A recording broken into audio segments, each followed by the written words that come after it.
what's happening to Palestinians is unbearable. There are people right now who are dying who have nothing to do with what Hamas did. That was former President Barack Obama weighing in on the brutal airstrikes that have been killing innocent civilians in the Gaza Strip, drawing attention to the unbearable deaths of these innocent Palestinians. Now, Obama made these statements during an appearance on Pod Save America. Here's more of what he had to say. What Hamas did was horrific, and there's no justification for it. And what is also true is that the occupation and what's happening to Palestinians is unbearable. If you want to solve the problem, then you have to take in the whole truth. And you then have to admit nobody's hands are clean, that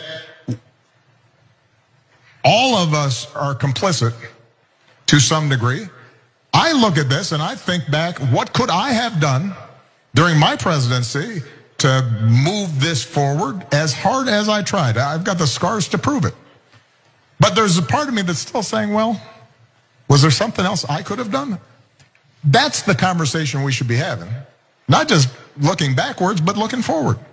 Now, typically when a former president comes out and says something that seems provocative or courageous, I'll be critical of them because it's like, hey, where was that courageous attitude when you were in charge? But to be fair to Obama, he actually had a notoriously frosty relationship with Israeli Prime Minister Benjamin Netanyahu because he was one of the few presidents American presidents who was willing to demand that Netanyahu pump the brakes when it came to illegal settlements and when it came to any brutality toward Palestinian civilians.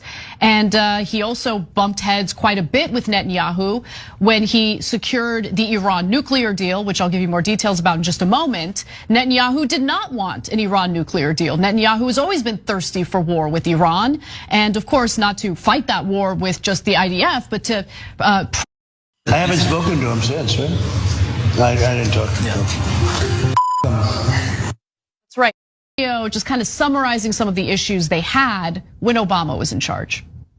Analysts say President Obama and Israeli Prime Minister Benjamin Netanyahu despise each other. There's a fundamental sense of mistrust. Former State Department insider Aaron David Miller calls the relationship the most dysfunctional ever, each side thinking the other is ignoring their interests. I think the president looks at Netanyahu. He doesn't feel that there's much respect for American interests. And the prime minister looks at the president and considers him bloodless and insensitive when it comes to really understanding Israeli needs. Remember that supposed to be private exchange between the then French president and Obama in 2011. Sarkozy saying, I cannot bear Netanyahu. He's a liar. Obama responding, but I have to deal with him even more often than you. But look, it wasn't just Obama who had deep issues with Netanyahu. So did Donald Trump. You've probably heard that Donald Trump and Benjamin Netanyahu, or Bibi as he's called, were best buds, that it was a bromance. Well, turns out that's bull. By the end of his presidency, Donald Trump couldn't stand Netanyahu. He thought Netanyahu was disloyal and ungrateful for everything he had done for him. By the time I talked to Trump in April 2021, he was over Bibi. I haven't spoken to him since, right? I didn't talk to him.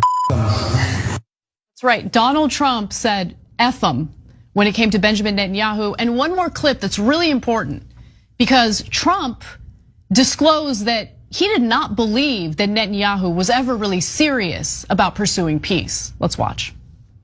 What a lot of people don't know is that actually in the first year of his presidency, and Trump told me this, his relationship with Palestinian President Mahmoud Abbas was very, very good.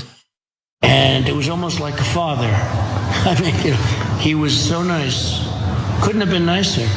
Now, the world and me, before I met with both of them, I thought it was the exact opposite. I thought the Palestinians were impossible and the Israelis would do anything to make peace and a deal. I found that not to be true. And I find it very interesting and actually kind of surprising that